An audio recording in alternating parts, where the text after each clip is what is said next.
찬양 참 좋네요.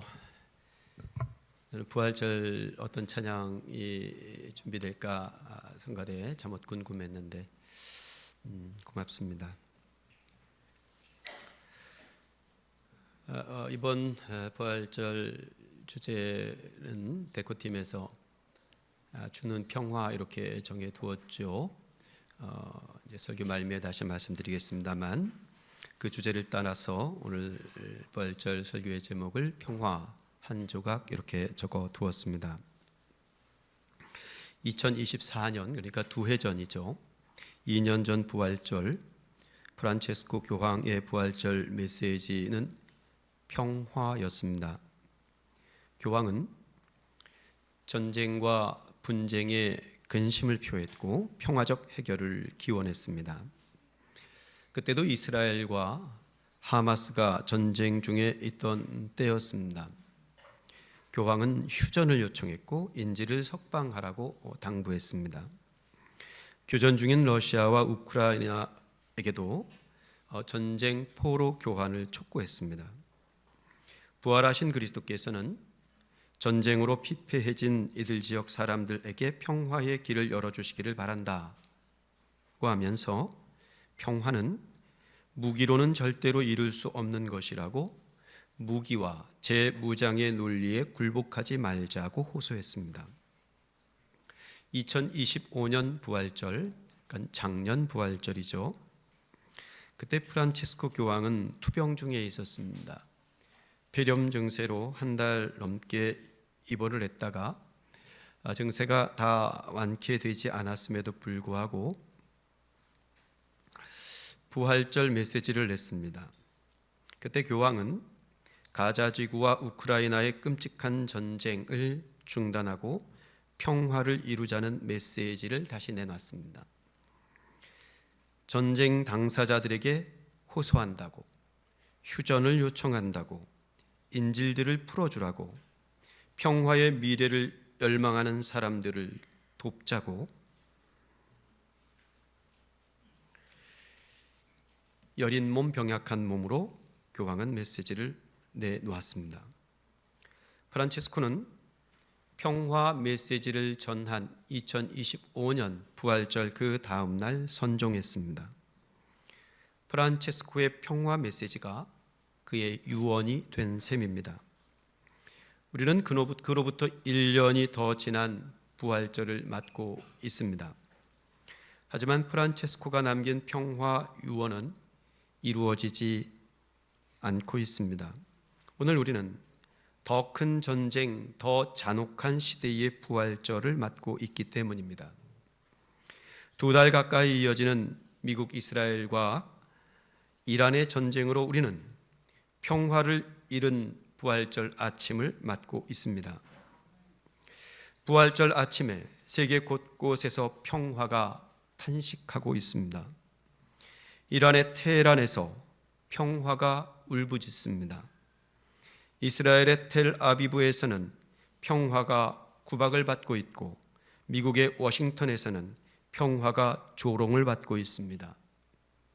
마치 하갈의 광야에 통곡이 쌓이듯 평화의 거친들의 한이 쌓이는 소리가 들리는 것 같습니다. 본디 하나님께서 지으신 에덴은 보기에 아름답고 또 먹기에 좋은 나무가 나게 하신 땅이었습니다. 강이 에덴에서 흘러나와 동산을 적시게 하신 고로 에덴은 강물의 근원이었습니다. 물의 근원에는 생명나무가 자랍니다. 하나님께서 물의 근원인 에덴으로 아담을 인도하셨습니다. 아담은 어떠한 사람의 이름을 지칭하는 것이 아닙니다. 아담은 그냥 그 자체로 사람이라는 일반 명사예요. 아담은 그냥 사람을 뜻합니다. 거기에 사람을 인도해 두신 겁니다. 사람을 그 에덴에 두셨고 거기서 생명을 얻게 하셨고 그 땅을 지키게 하셨습니다. 하지만 아담은 에덴을 지키지 못했습니다. 지키려 하지 않고 에덴을 가지려고 했습니다. 에덴은 아담의 동산이 아닙니다. 에덴은 아담의 동산이 아니라 하나님의 동산입니다. 아담은 하나님의 것을 자기의 것으로 삼으려 했습니다. 하나님이 계신 동산, 하나님이 머무시는 동산은 곧 하나님의 성소가 됩니다. 성소는 하나님께서 사람과 함께 머무시고 거니시기 위한 처소입니다. 하나님께서는 아담, 사람 곁에서 그와 함께 거닐고 싶으셨습니다. 아담의 얼굴을 마주하면서 아주 예쁜 미소를 지으시려고 에덴을 만드셨습니다. 아담에게 말을 걸고 아담에게 눈짓을 하고 아담의 손을 꼭 붙잡고 아담과 함께 산책하시려고 에덴을 만드셨습니다. 하나님께서는 아담과 사람과 함께 살고 싶으셔서 에덴을 지으셨습니다. 하지만 아담, 사람은 하나님과 함께 살고 싶기보다 하나님이 되고 싶었습니다. 사람이 하나님을 탐했습니다. 내가 하나님이 되어 하나님 노릇을 하고 싶었습니다. 하나님이 되고 싶었으나 하나님이 될 수 없었던 아담, 그 사람이 에덴에서 쫓겨납니다. 여호와 하나님이 에덴 동산에서 그를 내보내어 그의 근원이 된 땅을 갈게 하시니라. 아담은 더 이상 에덴 거기에 있지 못했습니다. 아담은 쫓겨났고 에덴에는 담이 둘러쳐졌습니다. 이같이 하나님이 그 사람을 쫓아내시고 에덴 동산 동쪽의 그룹들과 두루 도는 불칼을 두어 생명나무의 길을 지키게 하시니라.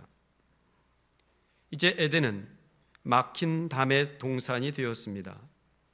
담으로 막힌 동산. 생명의 근원을 잃고 쫓겨난 자리에서 모든 아담, 모든 사람은 생명 없는 인생이 됩니다. 에덴에서 쫓겨난 아담은 이제 생명이 아니라 죽음을 갖는 사람이 되었습니다. 죽음은 그냥 죽음의 일을 합니다. 죽음의 일은 더 높은 담을 쌓습니다.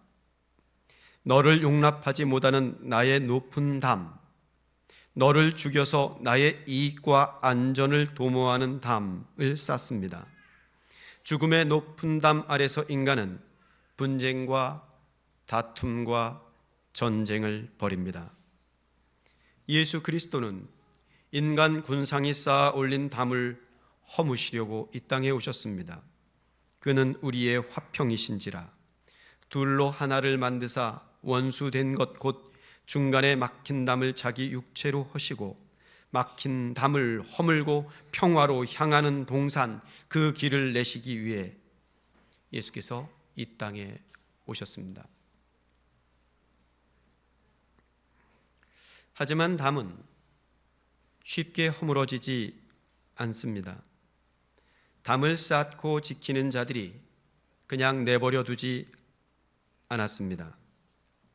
에덴을 지키지 못했던 자들은 자기들이 쌓은 담을 지키려고 합니다. 높고 견고한 담, 성을 쌓고 내 것을 지키려고 합니다. 가인은 내 것이 허물어지는 걸 두고 볼 수가 없었습니다.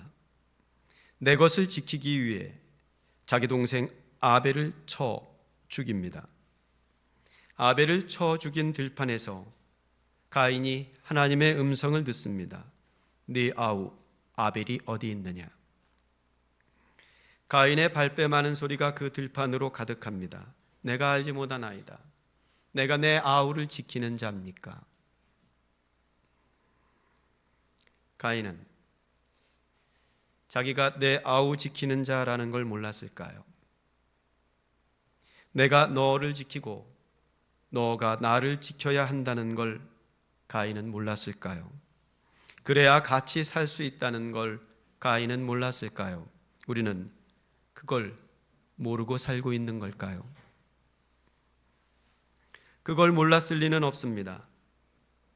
가인은 그걸 모른 게 아니라 그걸 모른 척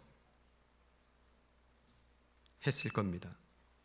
그걸 알고 싶지 않았을 겁니다.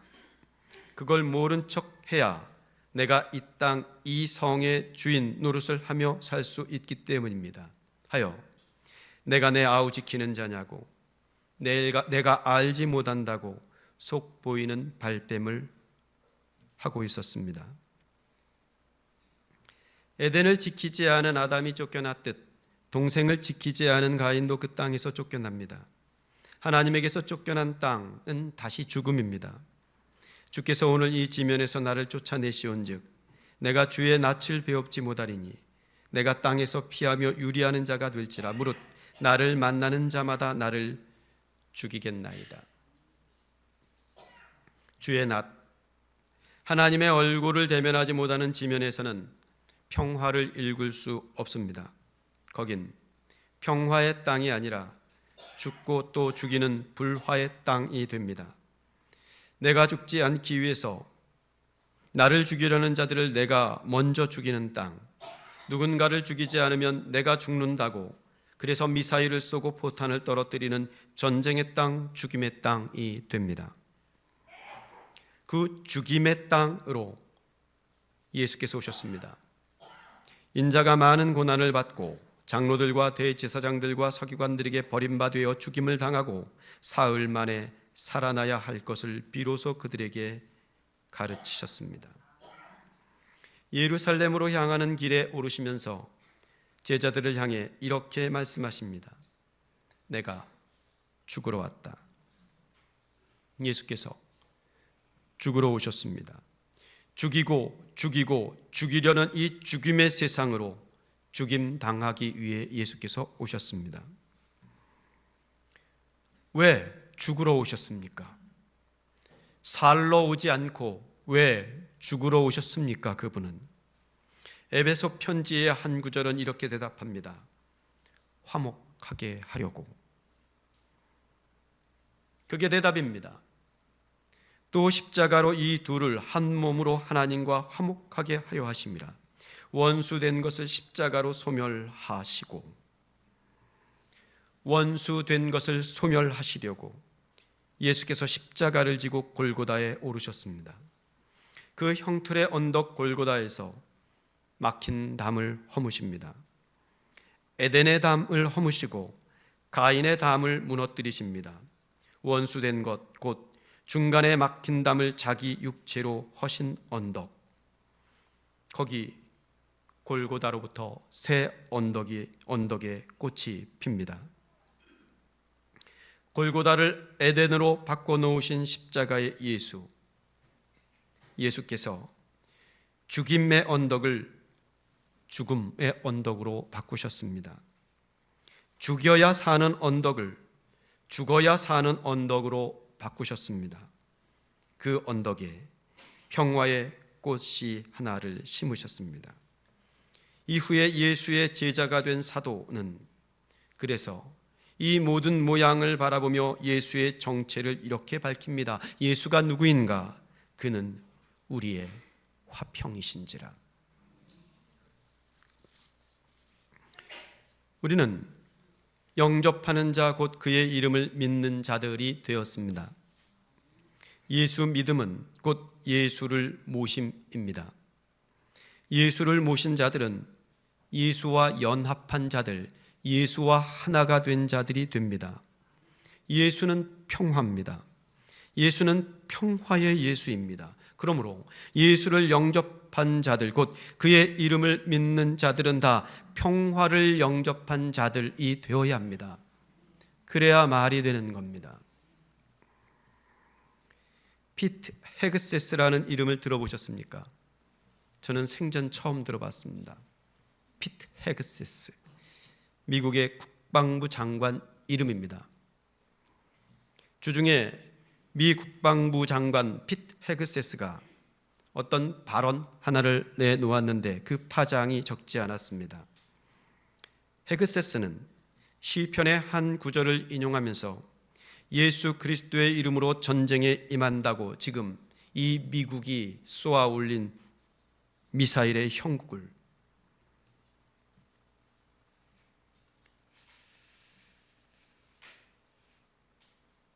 중동에서의 군사적 승리를 위해서 매일 무릎 꿇고 기도해 달라고 요청했습니다.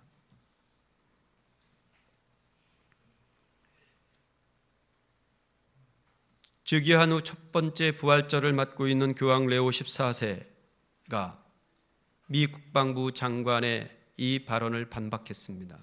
레오 14세는 미국 출신의 교황입니다. 하나님은 전쟁을 벌이고 있는 자들의 기도를 듣지 않으신다고, 그런 기도는 하나님께서 거부하신다고, 성경 구절만 따다 붙인다고 하나님이 뜻이 되는 게 아닙니다. 하나님의 이름, 예수 그리스도의 이름을 판다고 해서 그게 하나님의 의가 되는 게 아닙니다.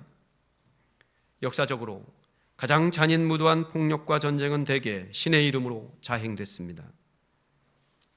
다 순교자래요. 이란에서는 전쟁으로 죽은 자들이 순교자고 미국에서는 전쟁으로 죽은 자들이 다 영웅이랍니다.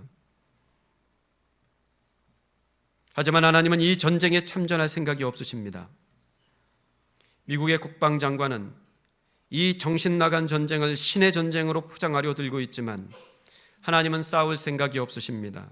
하나님은 싸우지 말라고, 싸울 생각을 갖지 말라고 하나님은 지금 싸움을 말리고 계십니다. 예수께서 잡히시던 날 밤 칼과 몽치를 든 이들이 겟세마네로 몰려왔습니다. 그걸 보고 베드로는 칼을 뽑아서 대제사장 종의 귀를 베어버렸습니다. 저는 그 장면을 읽으면서 번번이 그런 생각을 합니다. 왜 귀를 베어버렸을까요? 심장을 찌르지 않고. 아마도 베드로는 귀를 베려고 자기가 든 칼을 휘두르지 않았을 겁니다. 베드로는 칼잡이가 아닙니다. 베드로의 서툰 칼날은 정곡을 찌르지 못했습니다. 겨우 종의 귀를 베었을 뿐입니다. 이 어설픈 칼잡이를 향해서 이르신 말씀, 내 칼을 도로 칼집에 꽂으라. 칼을 가지는 자는 다 칼로 망하느니라. 예수께서는 칼을 빼라, 방아쇠를 당겨라, 미사일을 쏴라 그렇게 말씀하시지 않으셨습니다. 칼을 칼집에 꽂으라 하셨습니다. 칼을 빼는 일은 모두가 망하는 일이라고, 미사일을 쏘는 일은 모두가 망하는 일이라고, 그러니 다 그만두라고 말씀하셨습니다. 너는 내가 내 아버지께 구하여 지금 12군단 더 되는 천사를 보내시게 할 수 없는 줄로 아느냐? 칼을 뽑을 능력이 없어서가 아닙니다. 미사일을 쏠 힘이 없어서가 아닙니다. 그래서 죽임을 당하신 것이 아닙니다. 내가 만일 그리 하게 하면 이런 일이 있으리라 한 성경이 어떻게 이루어지겠느냐? 칼을 휘두르는 것으로는 하나님의 뜻을 이룰 수 없기 때문이었습니다. 하나님의 아들 예수 그리스도는 평화의 왕이십니다. 예수는 평화를 위해 오셨습니다. 그분의 또 다른 이름은 평화입니다. 그런데 칼로는 평화를 이룰 수가 없습니다. 예수께서는 당신의 죽음으로 이룰 평화를 위해 이 땅에 오셨습니다. 죽임은 평화의 사도가 아닙니다. 죽음이 평화의 전령이 됩니다. 죽이려는 자들이 만들려는 평화는 다 거짓입니다. 평화는 죽이려는 자들이 아니라 죽으려는 자들의 들판에서 피어납니다. 세상을 뒤집어 엎어서 만들 평화, 안식, 하나님 나라를 꿈꿨던 제자들이 지금 문을 걸어 잠그고 숨어 있습니다. 칼로 이루려 했던 하나님 나라가 수포로 돌아가자 그들은 저들의 칼이 두려웠습니다. 예수처럼 자기들도 그 칼에 목숨을 잃을 것 같아서 벌벌 떨고 있었습니다.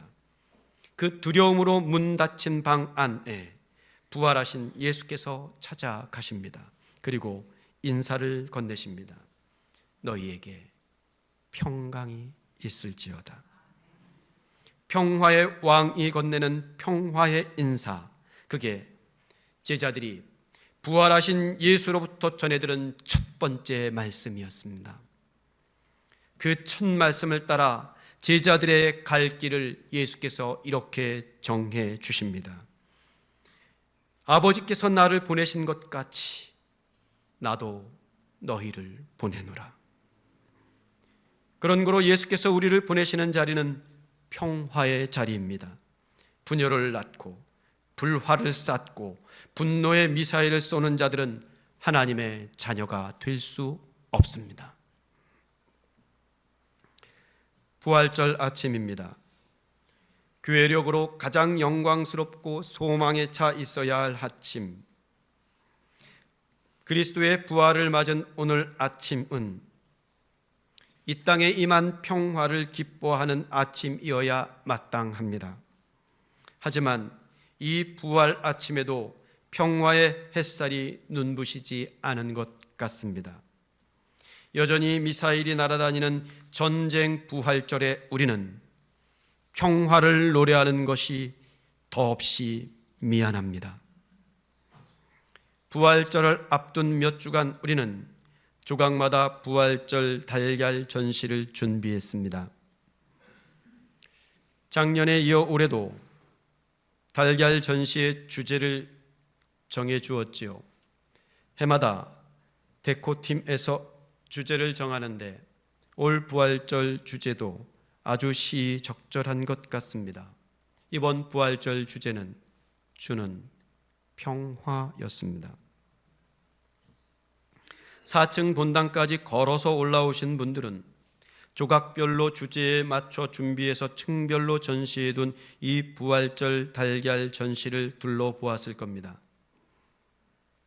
너나 없이 평화를 염원하는 마음들로 가득한 전시. 어땠습니까, 여러분? 그걸 둘러보면서 무슨 생각이 들었고 또 무슨 마음을 먹게 되었습니까?